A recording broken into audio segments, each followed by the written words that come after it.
All right, I thought I'd make a little video about switch tracks. It's a rainy day outside, so I'm hanging out by the trains. I use Gargraves track and a combination of Gargraves and Ross switches. It's my third house, so each house had a layout.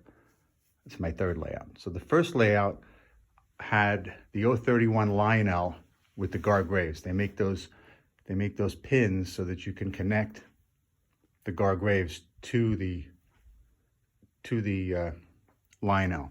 That worked out great. It really worked well, but I could only use 031 engines. I couldn't use the bigger engines.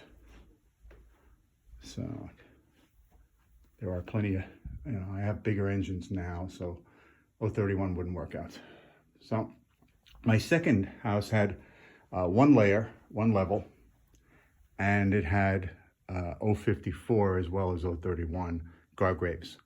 And then when I decided to do a second level, I thought, why not make the first level no switch tracks in 072 so I could run the real big ones. And then the second level, I'll have all the switch tracks and all of them will be 054 so that I can run just about anything. And it worked out well. The only thing is when you're doing the 054, the Ross ones, I think, work a little better. They're a little more pricey, but they work better. But the Gargraves ones are okay too.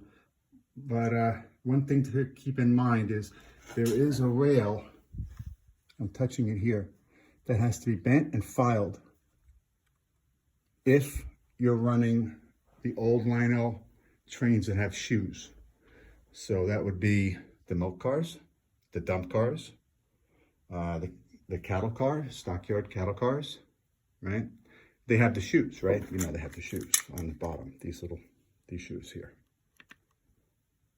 And those get stuck in, the Ross aren't as bad, but the Gargraves, which are like half the price of the Ross, they get stuck in those. And the shoes can actually break off, and then you're gonna be really upset, especially if you have like mint cars like I do, you'll be really irritated. So you have to run them carefully by hand over them. And what I do is I bend it down and I file it down, and I get it in a way where I just keep trying over and over again to make sure the shoes don't get stuck on this rail. It's this rail right here. It's actually both of these rails. This one a little bit too, but this one just sticks right in it, and it'll pull the shoe right off. And the other alternative is just to run the cars with the shoes on the top, but that's not going to do any good, because then I can't do the the operating cars, the milk and the dump cars. So the Gargraves is great. The flex track is great. I like that. Every piece of track has wires soldered to it. Every track, and that all goes into a bus wire all the way around the layout.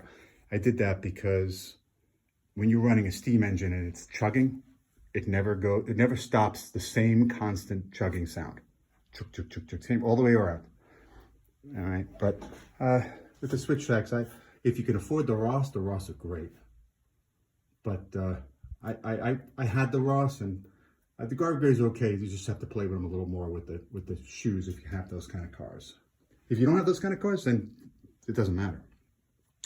And I have a lot of switch tracks, so what I did was I simply have a little dab of paint.